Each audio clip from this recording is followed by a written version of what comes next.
Bismillahirrahmanirrahim. Al-Madmadah. Alhamdulillahirabbil alamin. Allahumma shalli wa sallim ala sayyidina Muhammad sahibil busyra salatan tubashshiruna biha wa ahlana wa auladana wa jami'a masyayikhina wa muallimina wa talabatana wa talibatina min yaumina hadha ila yaumil akhirah. Subhanaka la ilma lana illa ma 'allamtana innaka antal alimul hakim. Rabbi shrah li sadri wa yassir li amri wahlul 'uqdatam min lisani yafqahu qawli bi jahin nabi wal ali. Amma ba'd, faqala al-muallif rahmatullah wa mata'ana Allah bituli hayati fid dharaini amin. Sunanul wudu ila qaulih, sunah-sunah wudu sampai yang nomor 5 ya, halaman 22. Sunah-sunah wudu yang nomor 5 masih masuk kategori sunah-sunah yang dilakukan sebelum membasuh wajah atau sebelum wudu. Sunnah tapi yang sebelum wudu, diawali dari talaful, melafadzkan niat, bismillah, ta'awud, siwak, membasuh tangan. Wah, sekarang sunnah selanjutnya al-madmadah wal istinsyaq, yaitu kumur, madmadah kumur, istinsyaq ya nyedot air, hirup air. Ta'riful madmadah, pengertian madmadah. Hiya, madmadah itu adalah idkhalul ma' ilal fam, memasukkan air ke mulut, memasukkan air ke mulut. Wa takunu, dan madmadah itu bil yadil yumna, pakai tangan kanan. Madmadah pakai tangan kanan, tangan kiri menyalahi sunnah. Dapat sunnah madmadah tapi nggak dapat caranya sunnahnya madmadah. Jelas ya?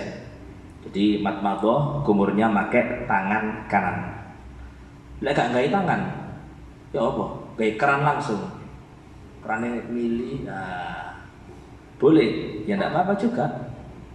Intinya adalah air masuk ke mulut.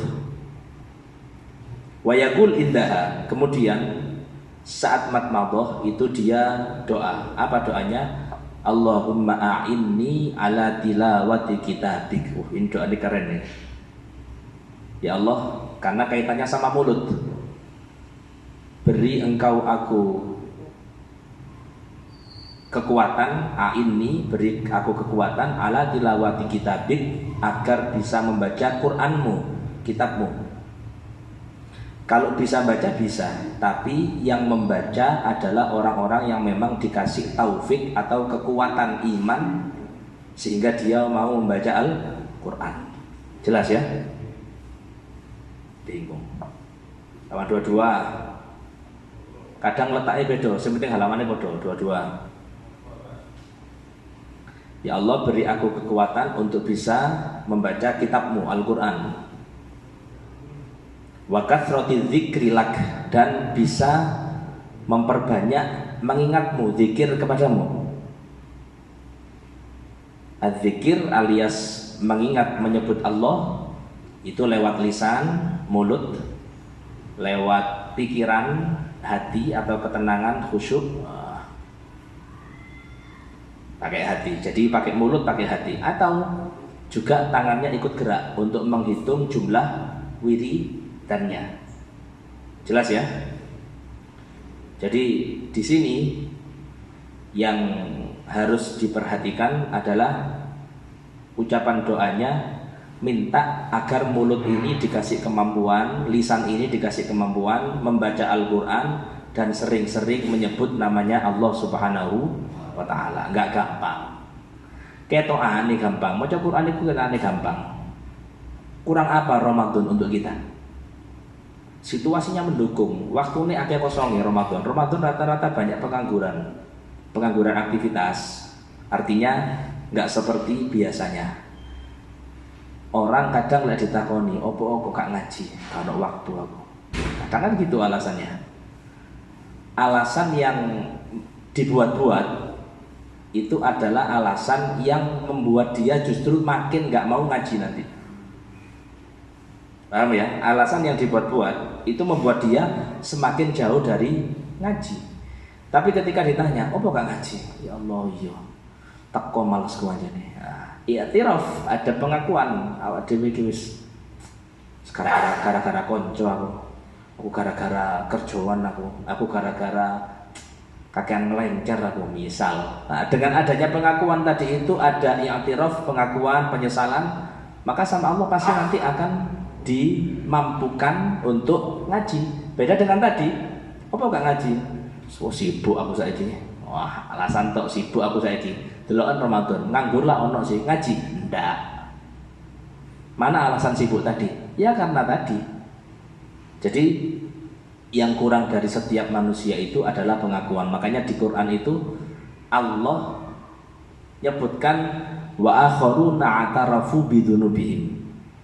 Ada sekelompok manusia yang mereka itu punya i'tiraf, merasa banyak kurangnya. Banyak kurang untuk urusan ibadah, banyak beraninya untuk urusan maksiat kepada Allah Subhanahu wa taala. Tapi Allah menyatakan wa akharuna atarafu bidunubihim, orang-orang yang mengakui dosa-dosanya. Apa? Khalatu amalan sholihan. Mereka sholat, poso, tapi dalam sholat mereka ada main. Maksudnya main itu nggak khusyuk. Poso, tapi saat puasa mereka masih maksiat. Khalatu amalan sholihan wa akhara sayyi'an. Kadang yo poso, kadang yo maksiat, sholat tapi masih tetap ngelakoni dosa. Itu kata Allah, asallahu an yatuba alaihim. Kalau orang itu ngaku salah, ngaku kurang, semoga Allah, kata Allah itu, asallahu an yatuba alaihim, semoga Allah mengampuni dosanya mereka. Dari mana pengampunan dosanya Allah? Dari pengakuan tadi itu, bukan dari sebatas kebaikan yang dilakukan. Karena kalau cuma kebaikan, kita sholat, kita puasa, tapi kalau kita nggak ngaku le awak dhewe iki akeh dosane, sholat kita nggak manfaat untuk menghapus dosa. Jadi sholat yang bermanfaat untuk menghapus dosa itu sholat yang nggak membuat kita sombong dengan sholat. Sholat yang ya Allah sepurane ya Allah, sholatku nggak khusyuk, sholatku telat ya Allah. Nah, sholat yang model-model kayak gitu itu menjadi penghapus dosa. Tapi sholat yang ketika kita mari sholat, alhamdulillah, alhamdulillah, betul mengucap alhamdulillah, tapi hatinya merasa bangga. Ini ya jane wis wong apik anjene. Apik mulai lahir iki koyo aku ngene ya jane. Nah, apik wis gak perlu kanca sing apik, wis bawaan aku wisan kowe. Karakterku wis dadi wong saleh temenan iki. Aku gak mondok koyo ngene, mendhe aku mondok iki seumpamane. Ah, kene kate dadi diampuni sama Allah ndak mungkin. Aku yang guyon ambek ya salah satu jamaah Habib di Pondok Dalwa ngobrol. Pak sih ya Habib lucu aja. Dik, apa Habib? Kon pirang tahun di Dalwa? 2004. Piro iku? Selikur. Dia padahal lebih sepuh dari saya. Dia mungkin 99 kalau enggak 2000. Anggaplah 2000 berarti 25 tahun kalau enggak 26 tahun. Aku nek ditakoni wong, "Bib, pirang tahun di Dalwa?" 5 tahun. Apa? Izin lah aku. Iki tapi ini ranahnya guyon aja. Kok kok izin Bib? Arek di Jobos selawe tahun Dik. Iku kuliah wis lulus. Saiki dadi dokter paling wisane. Iki selawe tahun di Dalwa dadi ngene ae. Amin. Oh iya. Insyaallah. Iku profesor dokter iku selawe tahun nek belajar iku ya. Tadi guru besar itu. Ini selawi tahun, yang ini kita wis mangan, lungguh, ngajar. Aku nih, masya Allah. Nggak, tapi ya cuman sekedar guyon aja. Tapi tetap yang dikatakan sama Habib Alwi bin siapa? Bin Ali Habsyah. Habib Alwi Solo itu yang ada itu. Beliau dawuh, uang itu bosen. Kalau Anda ngomong aku bosen, aku penat, aku ada kan, kita kan pasti ngerasa kayak gitu. Kesel aku ngerasane urip iki. Isu wis mikir ngene, awan kesel, mari ngono sore anu bengi seturu. Perputaran hidup itu loh, perputaran roda kehidupan yang kita lakukan itu loh. Kalau melihat satu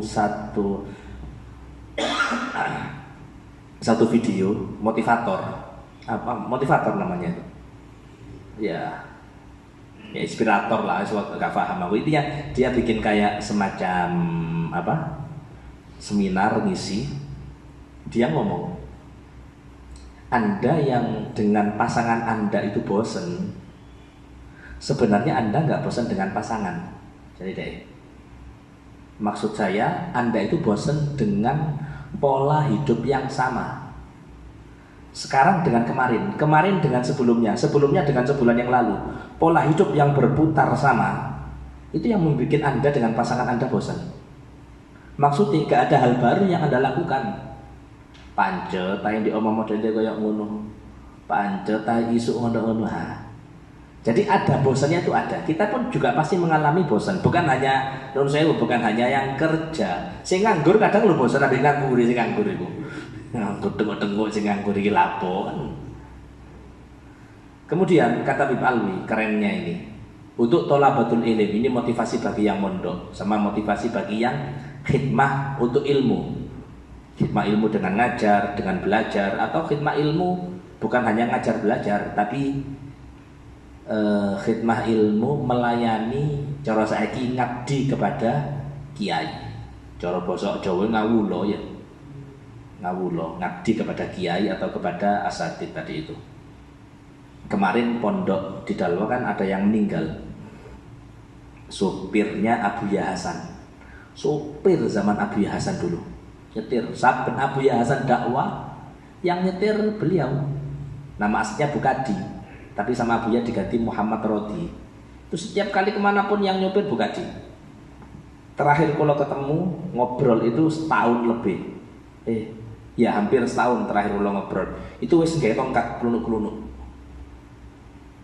Ketika saya dapat berita almarhum almaghfurlah ini meninggal, langsung sing kerentek di hati. Ya banget, iki betapa enaknya, betapa indahnya, betapa senengnya kayak gini. Kenapa? Hidupnya dihabiskan ngabdi kepada orang solih. Capek ya capek, siapa sih ngomong gak capek? Melayani orang lain, siapa yang ngomong gak capek? Korban waktu, korban kesenangan. Aku duwe rencana, tapi aku punya tugas ngabdi, semuanya dikorbanin. Bahkan salah satu yang diceritakan kemarin sama Abu Yazin, Bukadi itu setiap nyupir, kalau yang minta Abu Hasan sama Abu Yazin, kan Abu Yazin yang ganti, itu nggak pernah ngomong ndak. Hatta marid, meskipun kondisinya sakit, cuman orang sakit kan kelihatan. Jadi ketika kata Abu Yazin, tak delok iki loro Bukadi sakit, tak bilang Bukadi hud roha, itu istirahat. Ndak Abu ya, ndak, anak nggak mau. Inti kuat, tapi yang disetiri iki koden lho. Resiko iki masalah ya. Hanya suruh istirahat.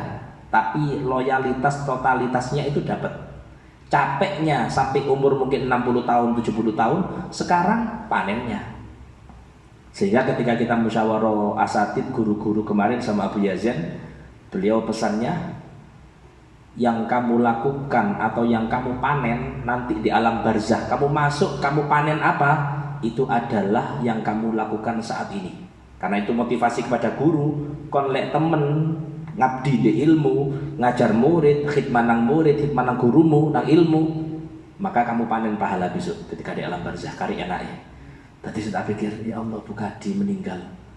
Ya disambut Abu Hasan, disambut Hubaba. Bahkan yang menikahkan Bukadi ini dulu Abu Hasan sama Hubaba. Sing nyiapno sembarange, nyiapno mas kawin, nyiapno acara, semua yang berkorban Abu Hasan sama Hubaba. Jadi bentuk pengabdiannya selama ini itu dibalas juga kebaikan oleh gurunya. Dan itu di dunia, apalagi di akhirat. Itu yang kita cari kan loh. Kalau cuman kita ngejar nikmatnya dunia, ya tadi nikmatnya panganan nah durasi ini singkat. Masa kita mangan gule kurang jam, ndak kan? Mau enak gule nih, mangan pirang jam kon enak, rong jam aku mangan, ndak ono. 10 menit, iku pun lek gratis enak, lek untuk bayar apa maneh larang, keselak jenengan, 100. Enak cuman hilang, enak wis hilang enak wis. Iya kan? Jadi semuanya serba sementara. Maka dari itu ambillah waktu, luangkan waktu betul-betul mempersiapkan awak dewe untuk peristirahatan kita tadi itu. Ya apa caranya gue pas meninggal dunia, ya Allah aku kari enaknya, aku kari senang, itu sudah. Dan itu nggak bakal kita dapat kecuali bukan sekedar memperbaiki diri dengan ngaji, tapi kita menjadi orang yang manfaat untuk orang lain. Motivasi kita di situ. Tadi orang sih paling manfaat sudah. Manfaat dengan apapun. Kalau punya harta, pakai tenaga apapun yang kita mampu, kita fungsikan dengan baik. Wa tsabbitni bil qauli tsabit. Kemudian, wah ini penting ini. Allahumma inni ala tilawati kitabik wa kathrati dzikrilak wa tsabbitni bil qauli tsabit fid dunya wal akhirah. Tsabbitni, mantapkan tanpa keraguan aku dengan qaul ats-tsabit, ucapan yang betul-betul mantap. Maksudnya mantap di sini adalah yakin tanpa ada keraguan. Ucapan apa yang dimaksud? La ilaha illallah Muhammadur Rasulullah. Di mana itu? Fid dunya wal akhirah, di dunia sampai di akhirat. Ketika Sayyidina Ibrahim atau putra Nabi Muhammad sedo meninggal dunia. Sayyid Ibrahim meninggal, kemudian Sayyid Ibrahim ini ditalkin ambil Nabi Muhammad. Jadi Rasulullah ngubur putrane ditalkin. Idza ja'ak malak, lekon ditekani malaikat ngene-ngene, engko jawaban Allahu Rabbi Muhammad Nabiyyi, dijawab ditalkin Nabi Muhammad. Dan proses talkin itu dilihat sama Sayyidina Umar. Sayyidina Umar delok proses talkin. Kata Sayyidina Umar, enak. Karena kenapa? Yang nalkin Nabi Muhammad, sing nuntun Nabi Muhammad. Cara kita untuk urusan duniawi, kita dimasak wong pinter masak, ambil dimasak wong gak pinter masak, ya beda. Wis sing masak aku apa jare? Wah, enak rek. Sing masak iki wong ahli masak, ya jelas kita gak ragu. Sing masakno nyeplok ndok kae gak iso. Tak masakno, jenengan mesti masak opo ini kon iki, ragu-ragu jenengan. Ini yang nalkin Rasulullah. Ketika ditalkin sama Nabi Muhammad, langsung Sayyidina Umar bilang, ya Rasul, kanjeng Nabi, enak jenengan. Arek iki atau putra jenengan ditalkin Nabi jenengan. Lah kita kalau mati nanti, jenengan ndak ada, alias jenengan sudah sedo mendahului kita. Lah sing nalkin awak dhewe sapa terusan engko gitu loh. Kalau jenengan ada yang nalkin jenengan, jaminan sudah itu. Kalau kita nggak ada, jenengan sudah seto, terus yang nalkin kita siapa? Terus kata Nabi Muhammad, akhirnya turun ayat. Ini gara-gara Sayyidina Umar turun ayat. Yutsabbitullahu alladziina amanu bil qauli tsabit fil hayatid dunya wa fil akhirah. Jadi permintaan atau keluh kesah Sayyidina Umar itu langsung dibales sama Allah dengan balasan firman-Nya, Allah yang nuntun, yang mantapkan ucapanmu. Kalau di dunia kon mantap, di dunia kon gak ragu ambek Gusti Allah, di akhirat lebih mantap lagi kok. Gak ada keraguan. Nah, ini kan ragu sama yakin, ini kan urusan hati. Ya kan? Ragu yakin urusan hati. Kalau nggak bisa menyatakan jenengan ragu ambek guru jenengan, nggak bisa. Atau kalau bilang jenengan yakin ambek guru jenengan, nggak bisa. Karena itu urusan hati. Ono tapi nih. Hati itu, urusan hati itu semuanya bisa tergambar dari reaksi responnya kita. Ucapan kita, tingkah laku kita, itu menggambarkan keyakinan kita. Kalau misal kita mengatakan Allah Ar-Razzaq, Allah itu zat yang ngasih rezeki, kita ada keyakinan sama Allah. Oh, Allah sehingga ini rezeki. Tapi dalam realitanya kita justru takut urusan rezeki. Nah, kan tidak sinkron kayak gitu. Berarti apa? Anda nggak yakin. Andai kata Anda yakin, nah yakinnya Anda itu pasti akan terlihat dalam responnya Anda. Ya apa ketika duit itu hilang? Biasa, kudu biasa. Itu artinya jenengan gak oleh nangis, gak oleh sumpek, boleh. Tapi ridhonya dibesarkan. Ya Allah, kehilangan duit. Piro? 200 juta. Ya Allah, sumpek jenengan. Tapi balik.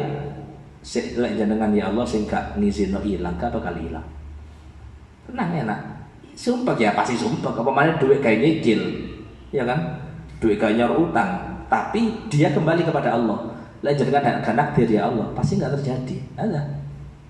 Tapi ketika orang itu nggak punya ridho sama Allah, gak usah 200 juta, 20.000 bingung deh. Golek imane, balik mana, golek imane, balik mana. Kali turu mikir, di endi sih? Sholat mikir, apa? Nggak ada ridhonya, gak balik nang Gusti Allah. Abu Hasan itu nyontohkan simpel. Hamba yang tinggi derajatnya, sing kelas dukur, level dukur, itu hamba yang betul-betul bisa mengaitkan segala sesuatu itu sama Allah. Level ubudiyahnya, penghambaannya tinggi. Bahkan Abu yang ngasih contoh, kalau gawe sandal, kamu pakai sandal. Ketika kamu pakai sandal, si tas gawe anyar, kres, tas gawe pedot. Ya gini kan mangkel. Wis anyar, pedot. Tapi lek balik, ya Allah. Lah jangan gak nakdir ya Allah. Ya ngene rezekine ya sampai saiki. Cuman tak gawe cuman 5 menit lah gampangane. Enak kan? Urip model ngono lah enak. Ya gak iso iki anu. Enak ta? Protes itu enak ta? Protes nang manungsa lho gak enak. Siapa sih ngomong protes nang manungsa enak? Gak enak. Apalagi protes nang Gusti Allah. Gitu loh. Boleh kita nuntut hak kita boleh, gitu loh. Tapi ketika hak kita gak bisa kita ambil, ya sudah selesai. Jelas ya?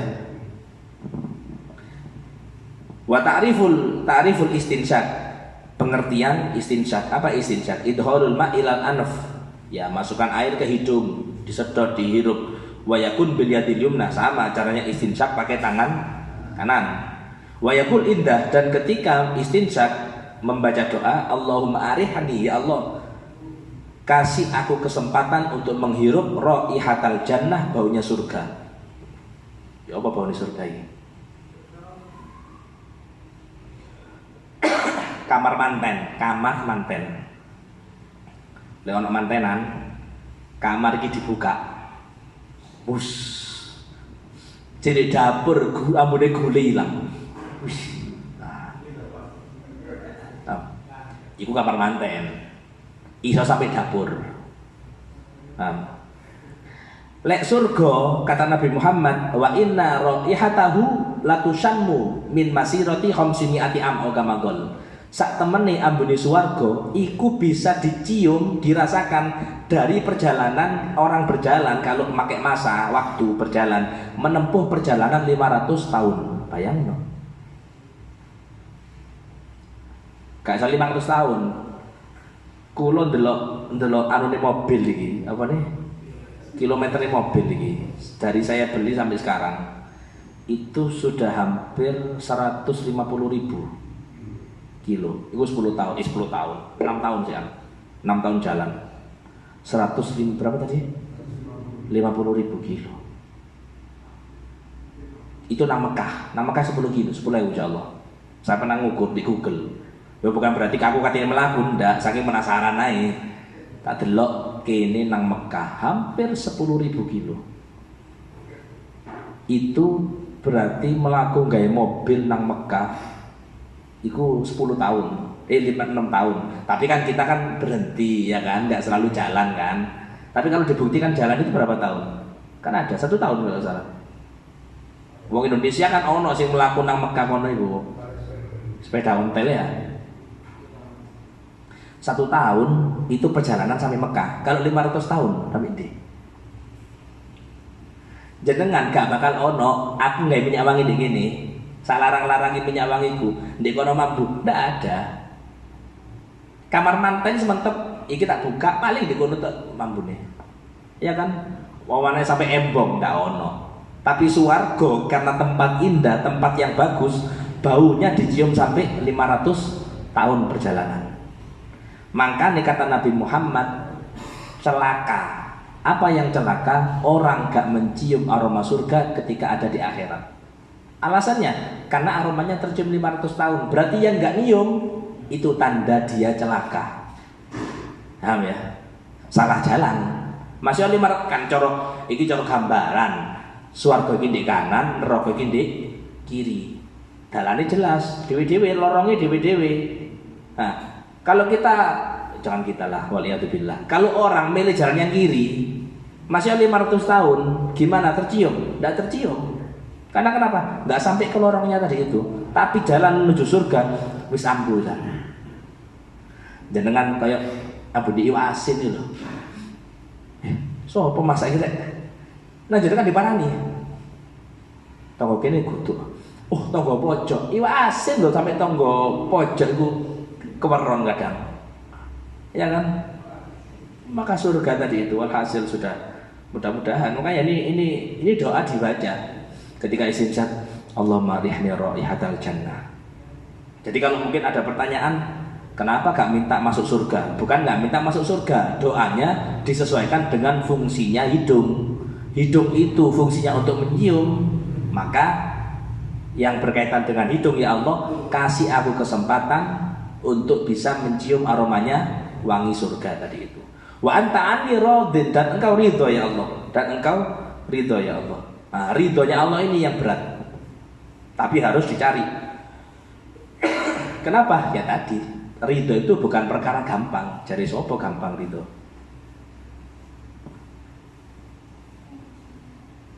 Kalau pingin dapat rahmati Gusti Allah, pingin oleh rahmati Gusti Allah, dikatakan sama ulama, kita pingin dapat rahmatnya Allah khusus, rahmat yang khusus. Gimana?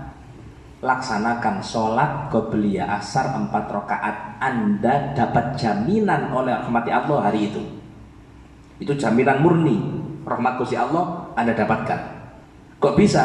Karena Nabi yang mendoakan, dan doanya Nabi pasti dikabulkan. Kata Nabi Muhammad, Allah pasti merahmati, mengasihi orang yang sholat sebelum asar 4 rakaat. Jadi cara saiki, ya Allah, urip sumpek, urip ruwet, usaha atau dagangan gak laku ini. Sholat 4 rakaat qobliyah asar, rahmate cek oleh, cek ngrasakno lutufnya, cek ngrasakno lembutnya. Ya Allah, alhamdulillah. Sing mari muring-muring koyo-koyo gak rido dengan ketentuan Gusti Allah, langsung balik. Alhamdulillah, langsung eling jenengan di Aceh ya. Iso mangan wis syukur-syukur. Aku soalnya kadang kula pun kepanggil sama orang. Mengeluh itu tidak masalah sebenarnya, cuman tahu tempatnya. Dia ngomong, ya apa Ustaz? Apa? Dagangan tambah sepi, dagangan tambah sepi. Ya mungkin itu keluhan biasalah. Sikus lagi dirasakno nek dagangan rata-rata sepi. Sintak bayangno. Iki wong sugih, mobil duwe, loro telu duwe. Tapi giliran kayak dagangane sepi tak ngeluh. Aku sih mikir, ya sih langsung tak pikir ketika dia ngomong kayak gitu, ya Allah, ternyata betul. Syukur iku abot. Sopo sing ngomong syukur enteng? Kada, syukur itu berat. Kita berusaha rela ridho dengan apapun yang Allah tentukan untuk kita. Gak gampang. Gak perlu nun sewu, jangankan orang sing kesusahan, wong sing sugih model mang lho sing ngeluh. Sing duwe mobil, cara-cara bahasa kita iki, bangkrut deh, alias tukune mungkin gak laku, tukunya mungkin ngedol mobil laku, kayak usaha mana lah iso ini, kan gitu. Tapi kan pola pikirnya orang yang sudah punya target nominal untuk urusan duniawi, ndak bisa di situ. Makanya semakin kita kejar nominal, semakin tersiksa kita untuk syukur. Nggak mungkin syukur kita. Targetku, apa targetmu? Aku duit 5 miliar tahun ini. Anda punya 1 miliar syukur, mustahil. Dari mana syukurnya? Uang target Anda 5 miliar. Tapi lek dijalani, targetmu apa?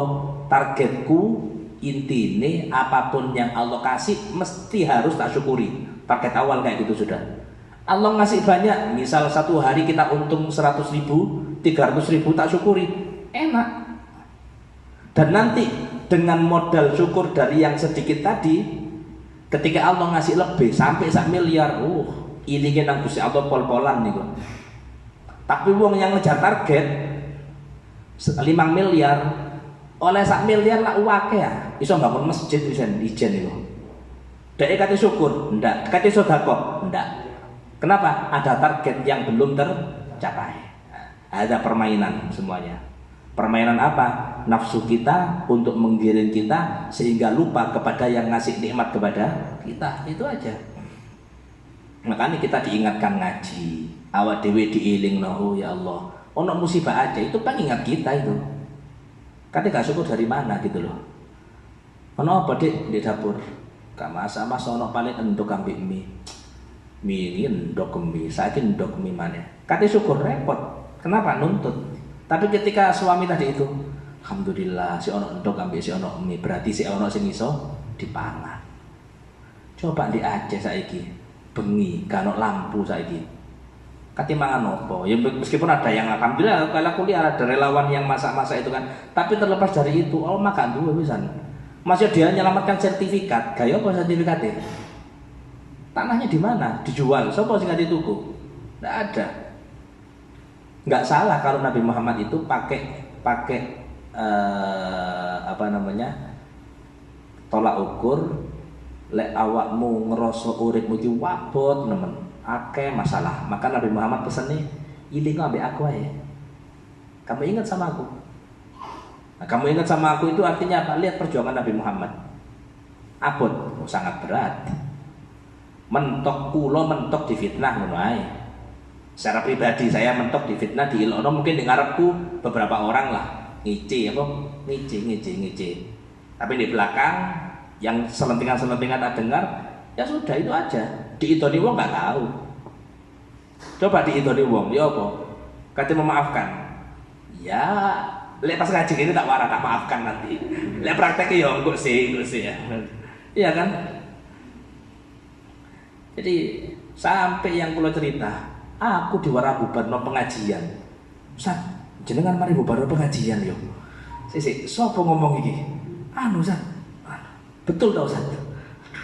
Istawarah. Ente lek mendengar orang yang benci nggak bakal dapat nilai baik dari dia. Jadi semua yang keluar itu baik kebencian, kejelekan fakta atau kejelekan yang dibuat-buat alias fitnah. Terus mboten Ustaz kula pengin tanggal jenengan nanti mubarakan pengajian kan. Pengajian ini sapa sih? Pengajian NU Ustaz. Di endi? Di Masjid Baitul Falah. Astagfirullah. Jadi ono rutinani NU, apa rutinan NU? Lailatul Ijtima lah misal, tapi dia nggak nyebutkan Lailatul Ijtima untuk istighosah NU. Tak gagalno nang aku, tak bubarno nang aku. Oh iya, ya sudah. Kata dia apa namanya? Tak warah. Aku maksudnya ini takon kan, tak warah enggak, cukup sudah. Ente percaya atau enggak? Enggak ada paksaan. Misal ente percaya ke dia, monggo nggak apa-apa, gitu loh. Ente gak percaya, mari ngono ente kondo nang wong iku man. Ndak, sudah gak perlu. Saranku gak perlu. Selesai sudah. Gak dowo ngono lho. Itu baru kali itu aku krungu lek cara fitnah atau tuduhan yang lain mungkin biasa. Bubar pengajian baru kali iku aku krungu nih. Sakti aku ini ternyata. Wa anta anni radin dan engkau ridho ya Allah. Poin 6. Al-mubalaghah fi himali ghairish shaim. Yaitu mubalaghah melebihkan untuk mat-mat sama istinsyak, nyedot sama kumur, tapi berlakunya li ghairi shaim bukan bagi orang yang berpuasa. Wahya fil matmadha, mubalaghah dalam matmadha itu adalah bi an yablughal ma'u ila aqsal hanak. Air itu sampai ke ujung langit-langit. Jadi jangan ngerasakno. Wajahil asnan wal lathat. Kemudian sampai ke dua ujung gigi wal lathat wal lithat dan gusi, menyeluruh permukaan gigi atas bawah, dalam luar, gusi. Itu matmadho yang sunnah. Cuman kan bersuara itu nggak bagus ya. Kalau ngombe aku ruwet. Aku ngombe tau nyerup itu saya. Biasanya nggak lepean. Aib maksudnya ke api. Enak. Enak kon, sing ngrungokno lho keri gitu loh. Gelegean sama. Aib wong Arab, pantang kayak gitu, gak seneng. Jadi membiasakan mendidik anak, keluarga. Lek ono arek ngombe koyo ngono, "Nak, aja sampai ono suara nih." Dibiasakan. Soalnya nanti kebiasaan ketika ada tamu atau ketika kita acara bikin selera makannya orang hilang. Tapi oleh nang jenengan. Lamun no ngampleng iku halal dikampleng iku pasti. Delok. Mesti dai galeng-galeng tok. Apa mana lek sing ngono kopian tambah maneh. Iya kan? Taulah dengan kondisi ngono lho. Kita itu untuk urusan misal untuk urusan rokok ae. Kita kan pinginnya Anda yang merokok harus tahu tempat untuk merokok, gak sembarang tempat gitu loh. Maka untuk urusan ini juga sama, nyedot banyu ketika wudhu sampai suarane ndak usah. Misal wudhu di omah gak apa-apa, tapi di masjid bareng-bareng.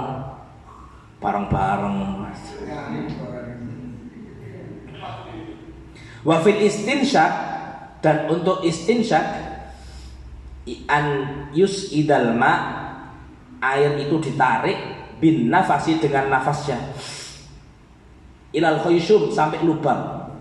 Khayshum itu lubang atas, tapi nggak sampai ngeluh. Kalau sampai ngeluh makruh. Diukur lah. Pertama mungkin kebablasan biasa, koyok latihan sepeda atau latihan mobil, nabrak-nabrak itu biasa. Ngeluh kan, nah biasa. Gue sesuai terlatih, nyedoti sampai di paham. Oh, cukup. Pokoknya jenengan praktek pertama kebablasan berarti gak biasa. Kari ngono ae. Lek wis biasa gak bakal kebablasan sudah. Al istinthar. Tapi ini bagi selain puasa ya. Kalau orang puasa nggak berlaku. Al istinthar. Apa istinthar? Wahwa ikhrajul ma' minal anf. Sebaliknya istinthar itu kayak sisi. Wa yusan an yakuna biyadil yusra. Karena mengeluarkan maka pakai tangan kiri. Kudu sisi ya. Lek sisi beda, sisi umbel, apa umbel ini? Ingus, sisi ingus beda. Ini ndak, ini mengeluarkan air yang tadi disedot. Jadi masukkan tangan kanan. Masuk, ngene aja muni.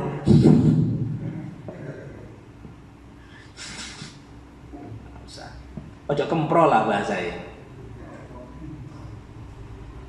Kadang lah ono wong sing ngono sih, ya kan? Ngupil. Habibe ustadze kiai ini ngajar, dhek soft pertama mbek ngupil. Wis disorot kamera. Bukan oleh ngupil ta? Bukan gak oleh ngupil. Tutupan.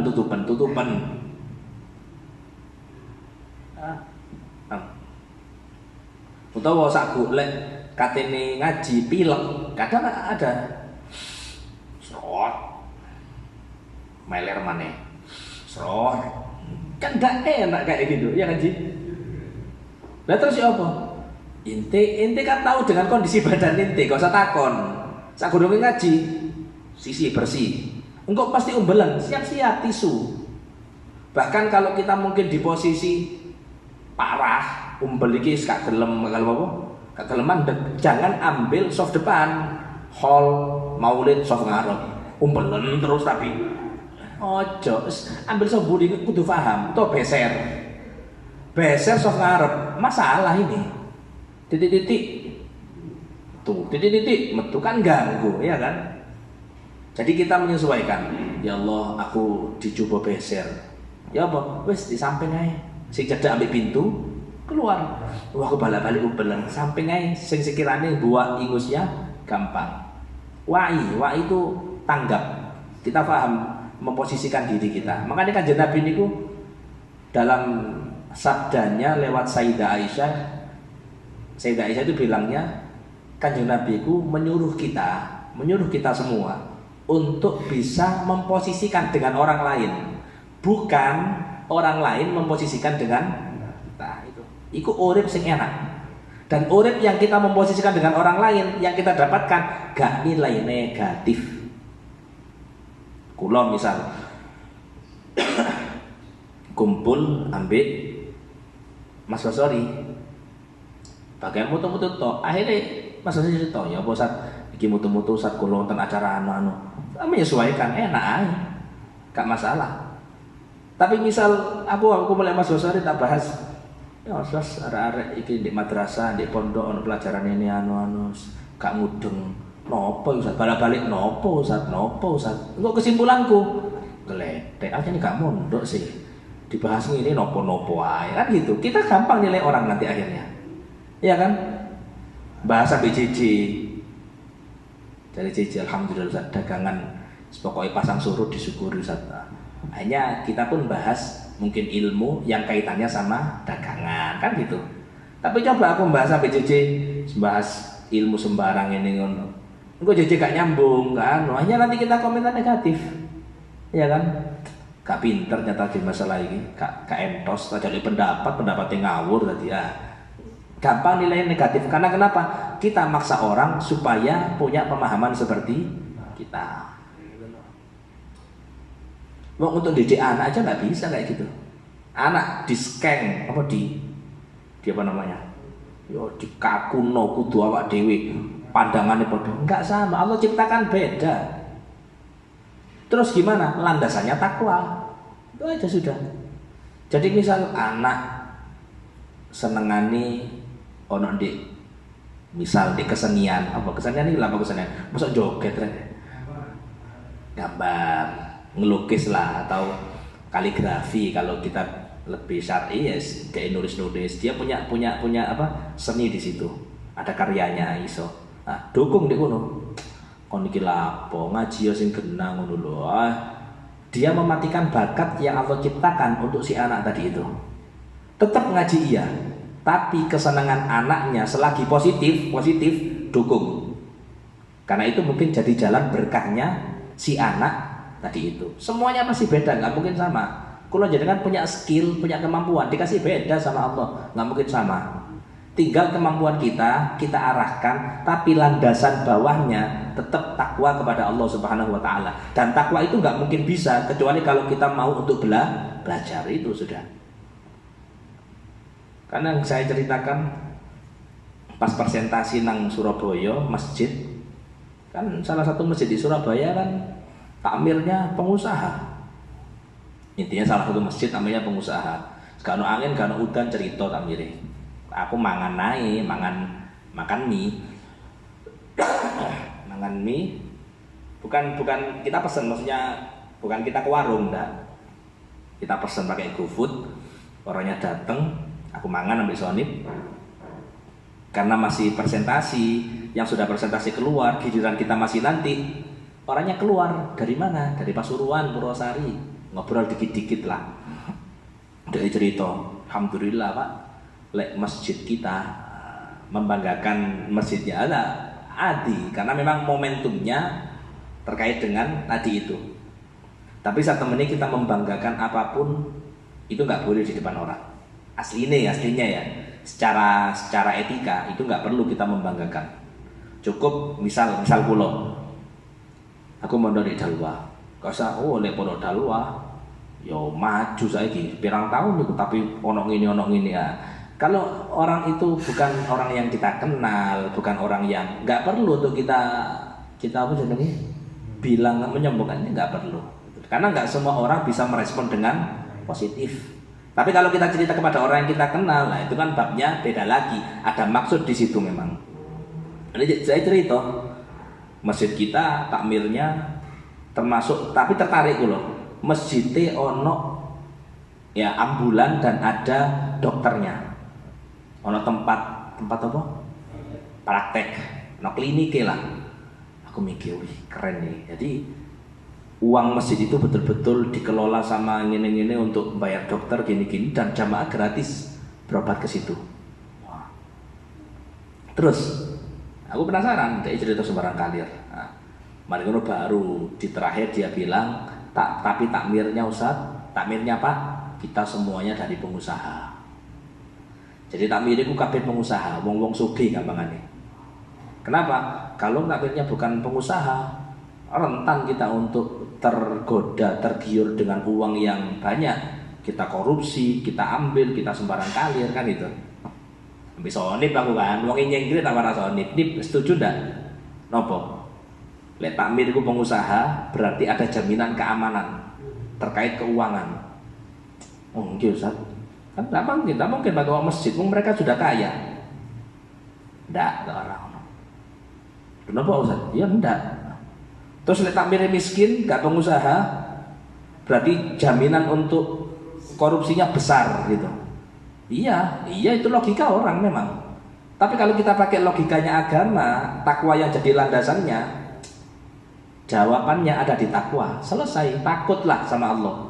Gak sugih gak miskin, tapi lek duwe rasa wedi, jalan ekonomi ini, jalan masjid. Soalnya ya kan masih sulit untuk diterima. Artinya itu lebih masuk di akal lek sugih gak korupsi. Nah, itu belum kejadian di Aceh. Belum musibah ono di Aceh dan Sumatera. Bareng ono musibah tak lakoni. Nip apa? Iku sing nebang-nebang sawit, nebang pohon dadi sawit wong sugih ta wong miskin nih. Wong sugih. Ya wis jawabane iku jawabanku. Nah, ternyata kekayaan membuat orang jadi tamak tadi itu. Jelas sudah selesai. Paham ya? Cuman kita membenarkan unsur di situ, itu yang jadi masalah gitu loh. Kudu pengusaha kudu ndak cari sapa. Zaman Rasulullah pengusaha kabeh emangnya yang ngurusi masjid yang enggak ono gitu loh. Jadi tetap modalnya ditakwa semuanya. Urusan nanti sama Allah dikasih kekayaan itu urusan lain gitu loh. Kaya tapi gak punya takwa ya semakin berani untuk at-tathlits fi ma madha. Wa yaqul indah. Kemudian dia membaca doa ketika istinthar mengeluarkan air. Allahumma inni a'udzubika min rawaihin nar wa su'id dar. Ya Allah, aku berlindung kepadamu dari mosok bau. Lek wangi itu aroma apa bau? Aroma. Kalau aroma wangi surga. Kalau bau ndak enak tanpa aroma gitu ya. Bahasa ya. Aku berlindung kepadamu dari baunya neraka dan kejelekan tempat yang ada di neraka. Berarti neraka itu juga baunya nyengat ya, sangat. Ya kayak bangkai lah. Kalau bau kebaikan itu wangi, ibarat minyak wangi. Kalau bau maksiatan itu ya kayak bangkai. Sama-sama ada unsur menyengat atau nyebar kepada orang lain tadi itu. Makanya dari sini Imam Hasan Basri itu pernah komentar, statementnya bagus.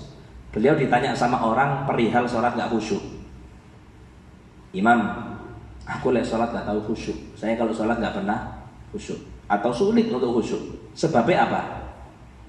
Iki wong biyen lek takon nang kiai, sing ditakokno sebab gak enak sholat, gak enak ngaji, kurang nikmat lah dalam ngaji dalam sholat. Lek saiki sing ditakokno, apa nggih kok rezeki kula seret, bojo kula gak nurut, anak kula nakal, kabeh sing ditakokno curhat urip. Ya kan?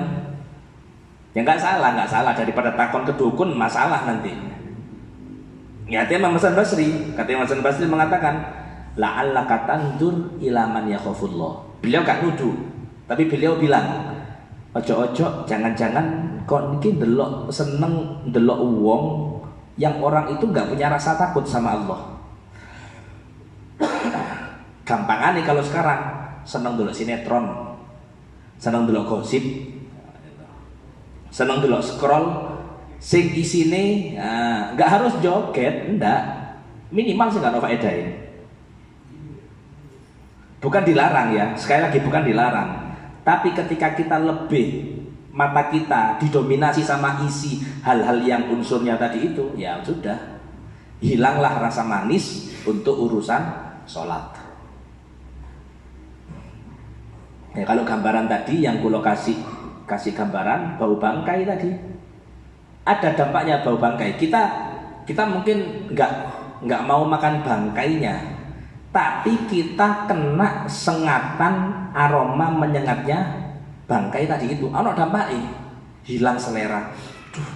Jadi dengan makan di warung yang kebetulan sampingi ono tikus mati. Iku gambarannya. Jadi kan nggak makan tikusnya. Cuman posisi jenengan dekat dengan orang yang dekat dengan bangkainya tikus. Yaitu gambaran kita ketika kita sholat, tapi mata kita justru masih kecantol di orang-orang yang nggak takut sama Allah Subhanahu Wa Taala. Terus berharap nikmat ya nggak bisa, gitu loh. Kalau berharap nikmat ngadoh tuh tikus. Tikusnya di gua, untuk kita menjauh, baru kita bisa menikmati hidangan tadi itu. Kalau kita mata kita dijaga dari yang haram sehingga api, baru kita bisa merasakan nikmatnya ngaji, nikmati sholat dan lain sebagainya.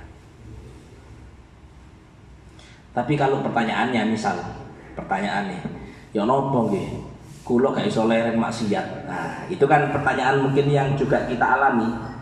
Aku ndak usah, Bib. Aku ndak usah kayak kabeh. Pertanyaan yang mungkin kita alami. Ya apa ya, aku iki gak iso ngelereni maksiat. Terus mosok sholatku sampai ngene terus, maksudnya sampai tuwe sholatnya gak ono apa? Gak ono perubahan, gak ono kemajuan. Nah, kita mungkin yang kesulitan menghindari maksiat, nyetop total maksiat, maka ya pesennya Ibn Athaillah Hikam Askandari, beliau mengatakan kamu harus tetap konsisten ada di jalannya Allah Subhanahu Wa Taala. Maksudnya, coro sholat ojo pedot, coro ngaji ojo lereng, coro cinta ulama ojo pernah hilang cinta kepada ulama. Jadi yang kamu sudah lihat itu adalah jalan-jalan menuju Allah, cara-cara terbaik untuk menuju Allah. Jangan pernah stop di situ. Terlepas dari nanti kamu tetap maksiat, tapi ojo pernah stop di situ. Kenapa? Nah, menariknya satu orang dari sahabat itu lapor sama Nabi Muhammad. Nah, kata sahabat tadi, ya Rasul, kanjeng Nabi, apa? Iku ono wong ngelakoni haram. Itu ada orang suka maksiat. Rasulullah melihat orangnya, orang sing diwaduli. Iku ono wong senengane maksiat kanjeng Nabi. Jawab Nabi Muhammad, la'alla sholatahu tanhahu. Dia rajin sholat tapi maksiat. Kata Nabi Muhammad, mungkin suatu saat sholatnya yang akan membuat dia stop dari perbuatan maksiat.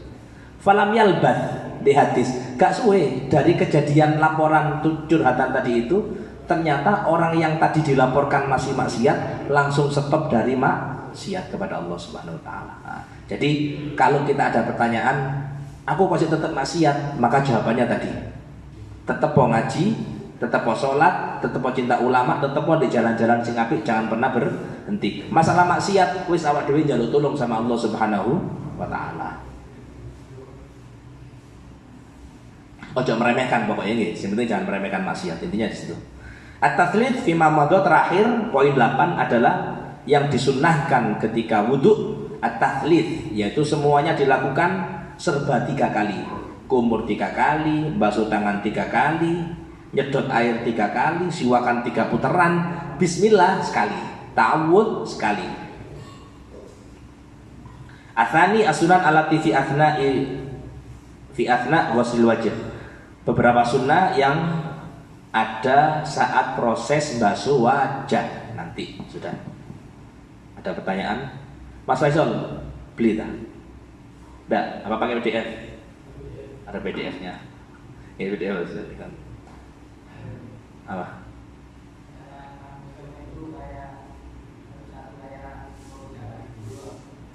Nah, ono wisan ini. Gimana kemarin? Ono kan? Oh, enggak ono di sini.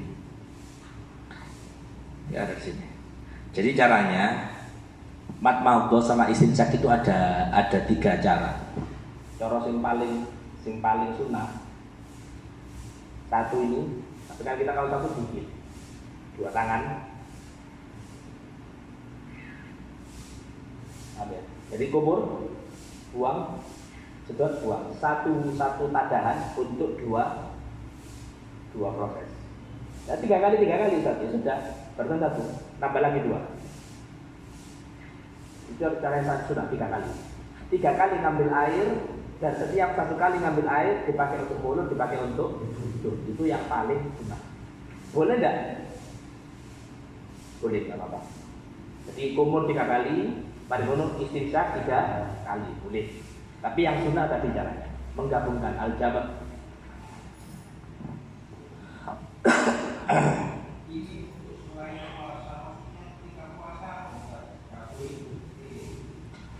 Mubalaghahnya, melebihkannya, nemeno. Oh, apa sih bahasa Indonesia ini? Oh, sok melebihkan rek. Yes. Jadi kumur dengan melebihkan, nyedot dengan melebihkan itu sunnah. Kumurnya sudah sunnah, nyedot sudah sunnah. Melebihkan itu sunnah di atas sunnah tadi itu berlaku, tapi bukan orang yang puasa.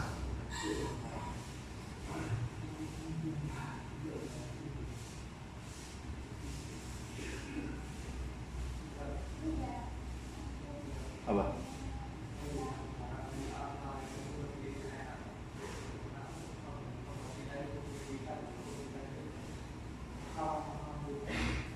Ya apa ya apa?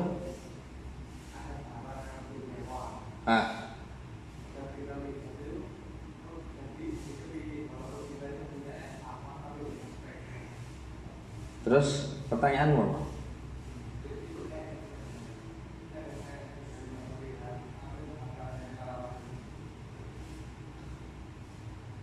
Punya barang bagus tapi ndelok wong liya akhirnya pingin.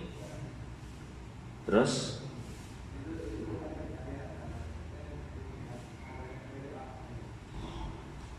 ya intinya pandangan itu memang harus dibatasi. Jadi kalau hati itu punya pintu, maka pintunya hati itu dua. Ibarat rumah itu punya pintu. Maka yang masuk ke rumah itu baik atau buruknya ditentukan dua pintu ini. Pintu depan, pintu belakang lah kalau rumah ya kan. Nah, pintu depannya itu mata, itu paling efek mata. Pintu belakangnya itu telinga. Ini dua pintu, kalau kita los nggak kita jaga, api elek ditelok, ya apa sing terjadi? Campur. Ibarat ono racun, madu campuran. Ya apa? Ya wallahu a'lam ya apa. Paham? Tapi kalau kita selektif alias kita filter, gak gampang-gampang apa? Masuk, gak gampang-gampang melihat, oh terjaga akhirnya. Itulah yang membuat kita bertanya-tanya, misal apa ulama kok betah ngaji? Karena yang mereka lihat api, yang mereka lihat itu sesuatu yang baik. Mereka melihat ahli maksiat, tapi cara pandangnya beda sama kita. Misal ada orang ahli maksiat depan kita, cara pandang kita gimana? Ketok gak tau ngaji, sholat jarang, ngelamak nang wong tuane. Itu wis maksiatnya gak ngumpul di pandangan kita. Tapi kalau orang walinya Allah, rahmat, ya Allah, miskin seakan ada kayak gini, ibu seakan, wong tuane seakan, ya Allah, jangan mampu untuk merubahnya ya Allah. Jadi isinya itu rahmat, dungo, sembarang ngalir. Sama-sama memandang ahli maksiat, tapi caranya beda. Karena mata tadi itu dijaga, akhirnya delok Quran ini ketok jelas, gak ngantuk. Awak dhewe delok Quran ini belereng. Opo iki? Balik opo iki? Karena tadi yang sing delok yang masuk itu sudah buruk sudah. Tapi pesannya tadi, pesan kula tadi, jangan pernah berhenti dari jalan sing api, itu ya di situ sudah. Jadi mata sama telinga itu pintu. Loh, kalau lisan Ustaz, lisan itu adalah apa namanya? Ya kayak dia mengungkapkan apa yang terbesit dalam hati kita. Baik jeleknya itu kan dalam hati kita. Nah, baik jeleknya hati kita tergantung mata sama telinga kita. Tingkah laku kita, tangan jenengan, kaki jenengan, itu semuanya dari hati. Pengaruhnya dari mana? Pandangan sama pendengaran.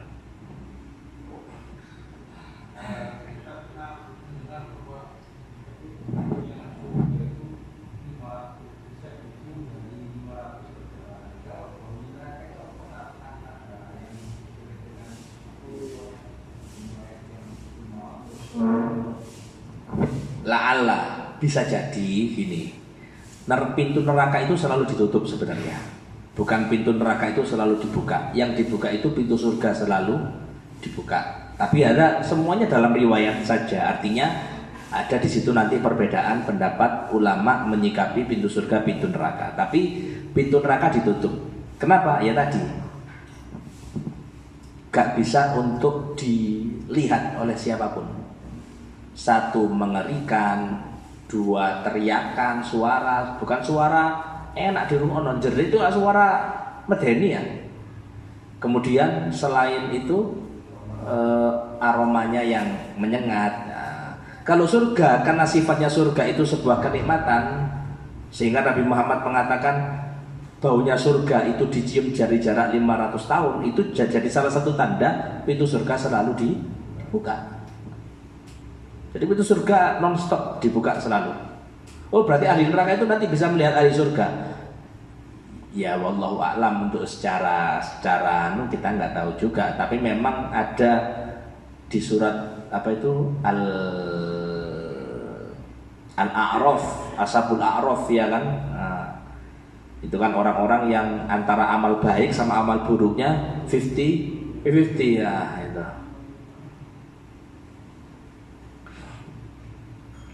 Ada lagi? Oh, ternyata lumayan. Nah.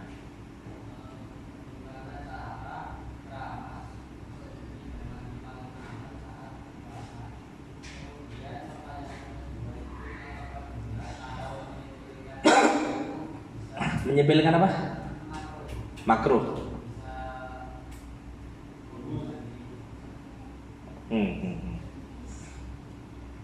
Jadi untuk mandi di Ramadan itu makruh in rimas, keramas itu makruh. Bukan hanya selulup, renang enggak, tapi kita kalau mandi ya sudah, leher itu batas terakhir kita basuh, kita siram ketika mandi. Enggak enak Ustaz. Terus yo sak ndas-ndas ya teles. Nah, terus ya apa? Loh, boleh, siapa yang bilang nggak boleh? Boleh, cuman konsekuensinya ketika hukum makruh itu kebablasan tanpa sengaja, batal. Keramas itu kan makruh. Mari ngono pas keramas kebablasan mlebu kuping utawa kebablasan nang apa? Nang mulut, terus gimana? Batal. Gak sengaja kok. Ya tadi pentingnya kita belajar supaya kita tahu bahwasanya aturan itu yang membuat bukan kita. Syariat itu yang menetapkan bukan kita, tapi ulama godok, nyerna, memahami dengan pemahaman mereka sehingga jadilah hukum-hukum yang telah ditetapkan oleh para ulama. Landasannya tetap Al-Quran dan hadis. Jadi kalau ada mungkin orang yang bilang ulama menungso, iso salah iso bener, kan gitu. Kita juga sama dong. Kon sing ngomong kaya ngono, lek loro gak usah berobat, tak saranno. Dokter menungso, dokter iku gak usah berobat, gak usah ngombe obat. Wis sakarepmu kon lapo sakarepmu wis. Sekalian nek mari kecelakaan ngono bisa naik. Sikil patah, gak usah nang rumah sakit. Kan menungso dokter itu kan. Gak usah percaya dengan tindakannya mereka. Allah itu menitipkan ilmu sesuai dengan masing-masing, sehingga ada yang di bidang kesehatan, ada yang bidang keamanan, ada yang punya dalam urusan keilmuan. Jadi rujukannya sendiri-sendiri. Lek jenengan takon Ustaz, obate loro untu apa? Takona Ustaz, yo sate yo bingung pisan lah. Ya kan, kalau dia nggak punya ilmunya untuk urusan kesehatan. Jadi masing-masing kita tanyakan sesuai dengan cuman sing paling gampang diobok-obok memang urusan agama, sehingga orang berusaha menghilangkan keyakinan masyarakat terhadap ulama supaya apa? Syariat sedikit demi sedikit ditinggalkan oleh masyarakat. Dan kalau sudah ulama itu ditinggalkan, syariat ditinggalkan, ya sudah, seperti apa kehidupannya? Ya yang punya power, kekuatan, jabatan, uang, mereka yang pasti akan berkuasa menindas orang-orang yang lemah. Jadi kalau tadi mandi ketika Ramadan ya sampai leher. Boleh keramas tapi ada resikonya. Kalau sampai kebablasan, masuk telinga, masuk mulut, maka puasanya batal. Meskipun nggak sengaja. Kenapa? Karena makruhnya tadi itu. Gak enak Ustaz ya tadi kata Bik Taufik, kon gak enak keramas. Lek gak keramas gak enak. Wis isu iku kon aduh sampai gulu-gulu tok. Engko Ramadan maghrib, mari maghrib ku mendasmu sampai subuh. Sekalian dikodok sampai subuh ya kesana. Kemudian nomor 2, meremehkan makruh, apakah membuat kita terjerumus dalam dosa? Makruh itu kan dilakukan tidak apa-apa, tidak apa-apa ya, tidak apa-apa.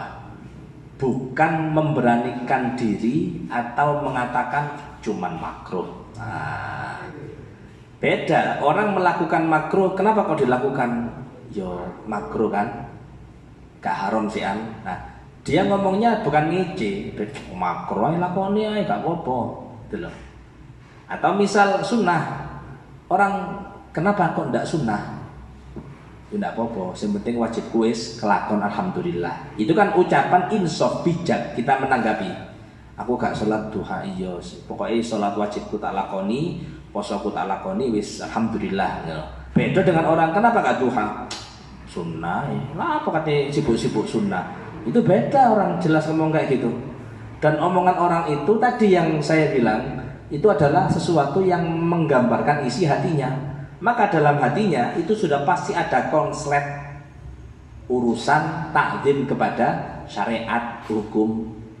Pasti membuat dia meremehkan yang sunnah, meremehkan yang makruh. Dampaknya apa? Nggak salah tadi. Orang kalau sudah makruh dibiarkan, diumbar, dipamerkan, seolah-olah tadi itu meremehkan hukum makruh, suatu saat dia pasti juga akan menganggap biasa hukum haram, pasti, gak mungkin enggak. Makanya diatur, dijaga hati tadi itu ya.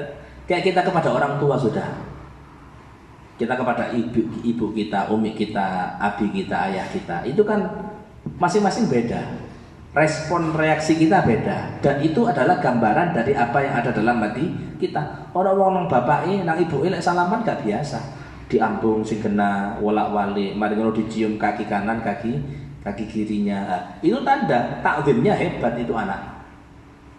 Jadi ibunya sama bapaknya punya makanah kedudukan di hati anaknya.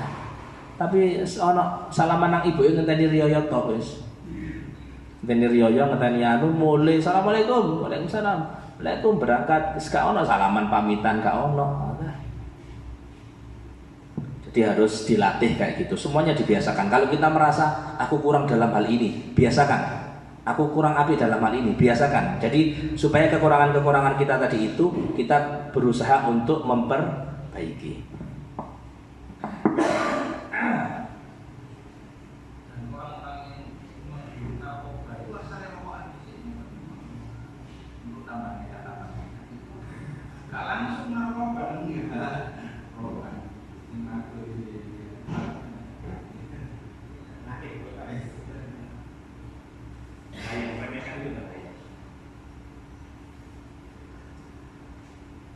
Meremehkan itu salah satu faktor terkuat yang meremehkan, selain karena memang dia sama agama nggak begitu paham.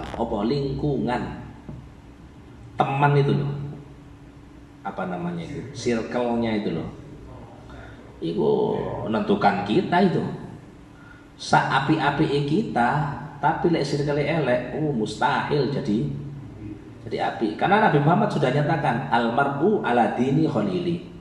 Manusia secara agama itu pasti ngikut kepada temannya. Jadi kita nggak perlu mentahkik, memastikan seperti apa sholatnya, puasanya. Ibarat kita mau cari jodoh, aku kate golek jodoh gawe anakku atau kayak koncoku lah.